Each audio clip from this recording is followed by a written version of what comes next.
I'd like to record a presentation for you that talks about the Anvil Shoot at the Museum of Appalachia. I was fortunate enough to get to light the fuse this year. So let me bring up my screen and we'll make the presentation.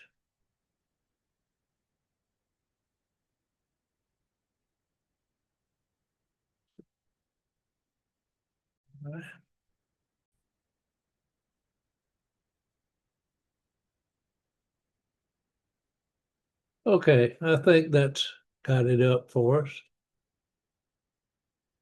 So it's a Museum of Appalachia. It's an annual shoot. They hold it annually on the 4th of July every year. And this year I was fortunate enough to get to light the fuse at 11 o'clock in the morning on July the 4th. So what is an anvil shoot? It's a heavy iron block on which metals are hammered in desired shapes. That's what an anvil is. And an anvil shooting is the practice of using gunpowder to fire an anvil into the air. Anvil shooting once served as a substitute for fireworks during the celebration of special events. Local blacksmiths would practice this tradition in celebration of holidays, elections, and other notable happenings. How do they do it? Well, first, one anvil is placed upside down on the ground, and the concave base is filled with gunpowder.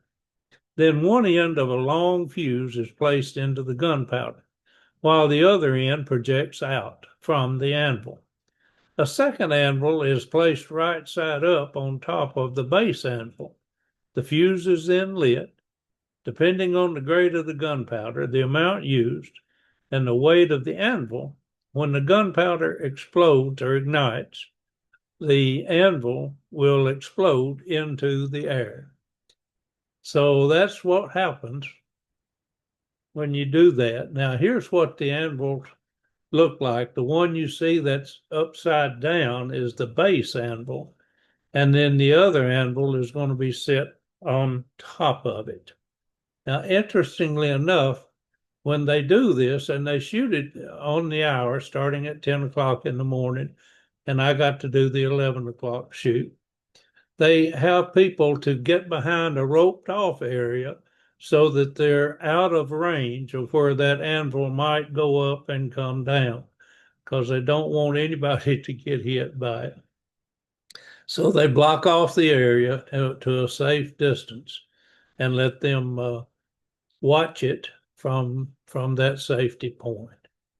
Now, here I am putting the gunpowder in the base of the anvil that's turned upside down.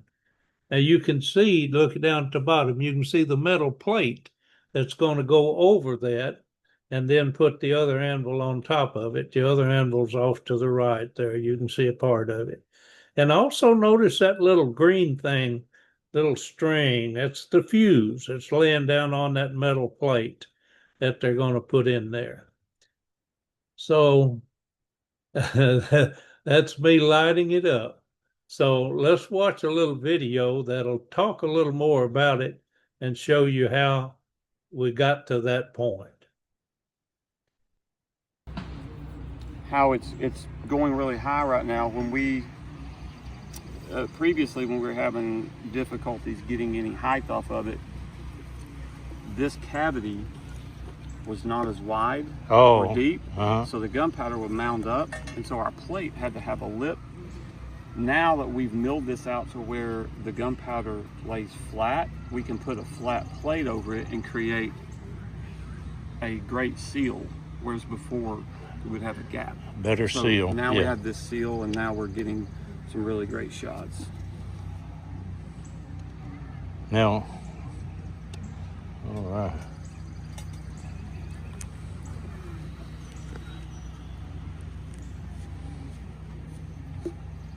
And then lights. Did you do one at 9 this morning?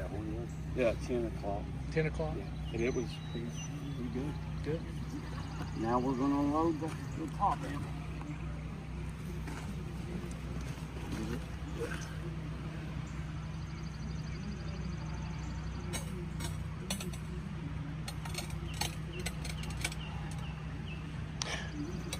And when I leave, I'm going over in that direction, or where you want me to go? We usually go right over there. All right. And I usually go to that green bench over there behind that police officer. Got it. That's sort of our All right. I'll get a good, safe some area. good pictures of All right, you and buddy. Lonnie. Thank you.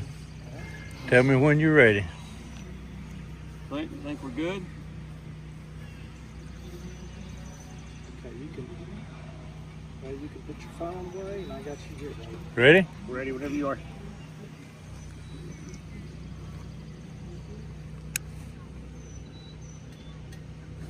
Right.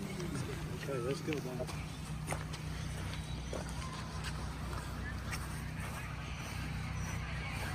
We better get going, Blake.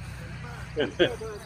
They wanted me to run. They thought it was going to go off to get out of the way. So I was trying to film it, but they thought I better move. So I did. I moved a little quicker, got out of the way, and then when I got set back where I'm at a safety zone, then I turned the video back to watch it go off. There it went. Now you see the metal plate coming down, and boom, there it comes. Oh!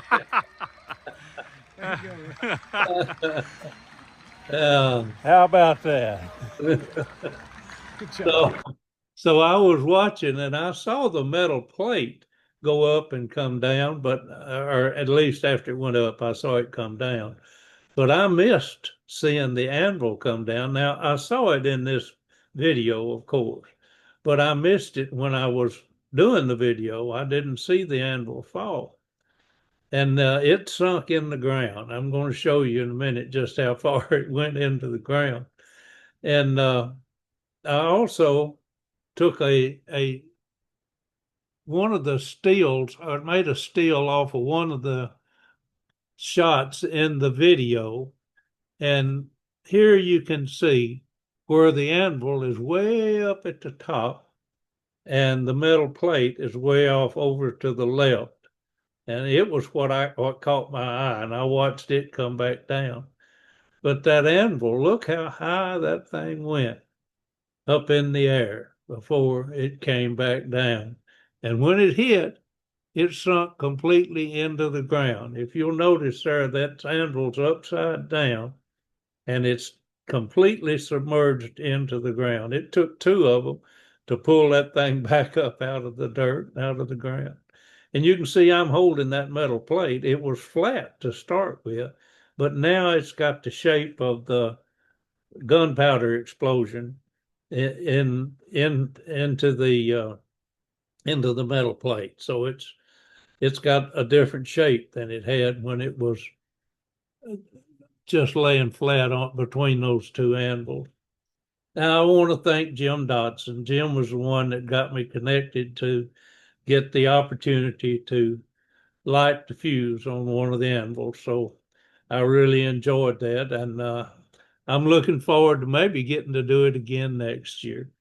So thank you for letting me show you what I feel like was a really good experience on July the 4th to get to light the fuse on the Anvil Shoot up at the Museum of Appalachia.